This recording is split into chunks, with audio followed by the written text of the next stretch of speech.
जय श्री कृष्णा। राधे राधे।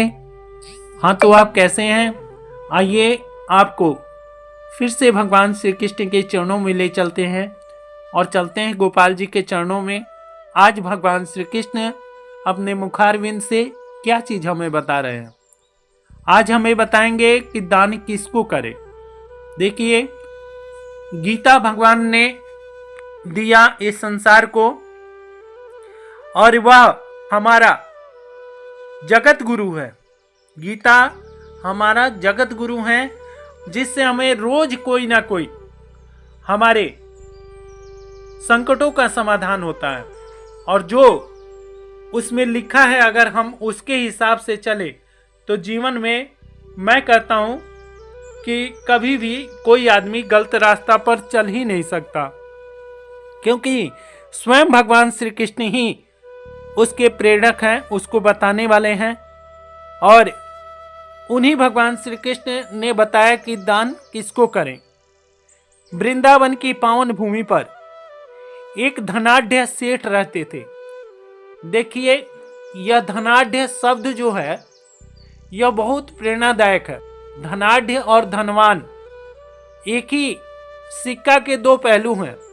धनवान कौन होता है और धनाढ़ कौन होता है, इस विषय में एक संत जी ने हमें बताया कि जो धनवान होता है वह अपने धन संग्रहित करके और अपने सुखी होता है, पर जो धनाढ़ होता है वह अपने धन से दूसरों को सुखी करता है और दूसरों को धनवान बनाता है।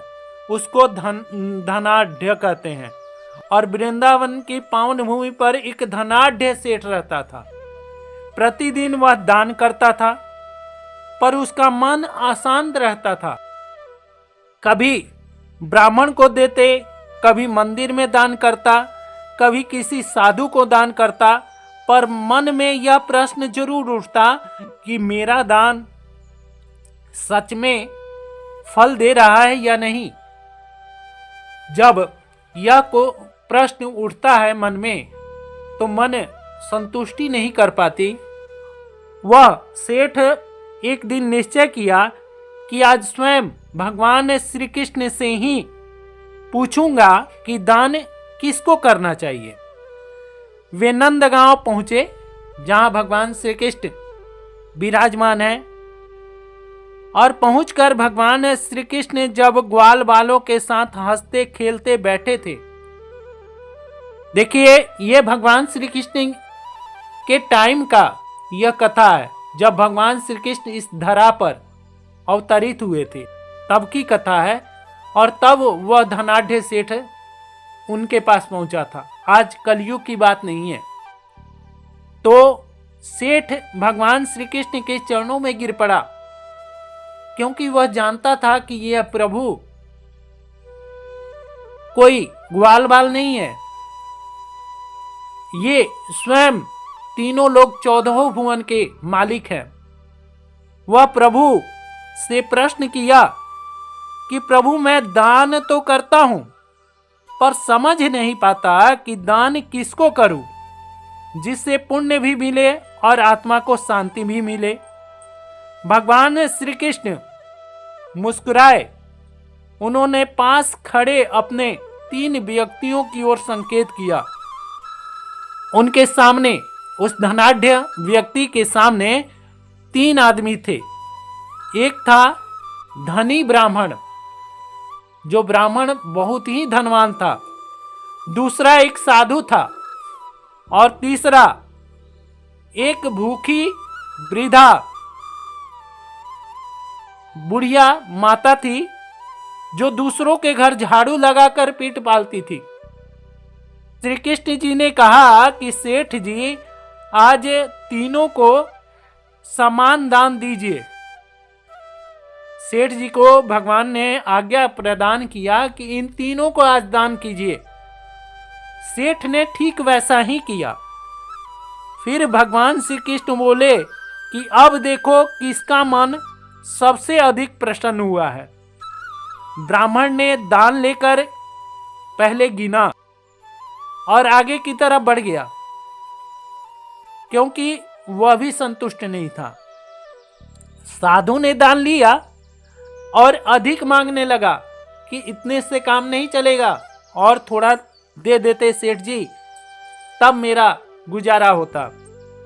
पर वहीं पर वह वृद्धा स्त्री जो थी, माता जो थी, वृद्धा माता, बुढ़िया माता, उनकी आंखों में आंसू आ गया, उनके हाथ कांपते थे, और दान जो भी सेठ जी ने दिया वह हाथ में लेकर बोली कि कन्हैया, आज तो मेरे घर पर चूल्हा जलेगा, भगवान तुझे सुख ही दे, सुख दे। सेठ को ऐसा उन्होंने आशीर्वाद दिया, उस बुढ़िया माता ने, कि भगवान श्री कृष्ण ने आज मुझे और मेरे परिवार को भोजन करने का आज मोहलत दिया, आज मुझे भगवान श्री कृष्ण ने दिया, कि जिसके कारण मेरे घर में आज सब कोई पेट भर के भोजन करेगा। श्री कृष्ण ने सेठ से कहा कि दान वही सफल होता है जहां आवश्यकता होती है, दान वही पुण्य देता है जहां कृतज्ञता होती है, जो उसके लायक होता है, कृतज्ञता प्रकट करता है। दान वही भगवान तक पहुंचता है जहां करुणा के साथ दिया जाए। आपके भी आंखों में आंसू होना चाहिए कि मैं दान जिस पर दे रहा हूं, जिसको दान दे रहा हूं, और जो दान ले रहा है उसकी आंखों में भी नेत्र सजल होना चाहिए, उसके नेत्रों में उस दान का आनंद होना चाहिए।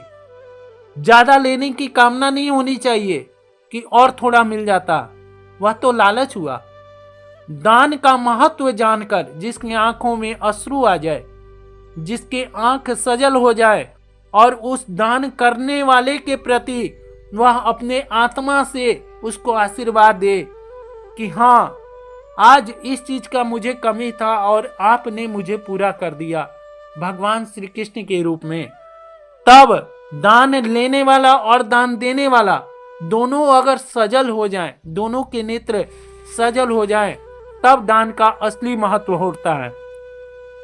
फिर भगवान श्री कृष्ण ने वह अमूल्य वचन कहा कि जो भूखों को भोजन देता है, जो दुखी को सहारा देता है, जो असहाय की पीड़ा समझता है, वही वास्तव में मुझे दान देता है।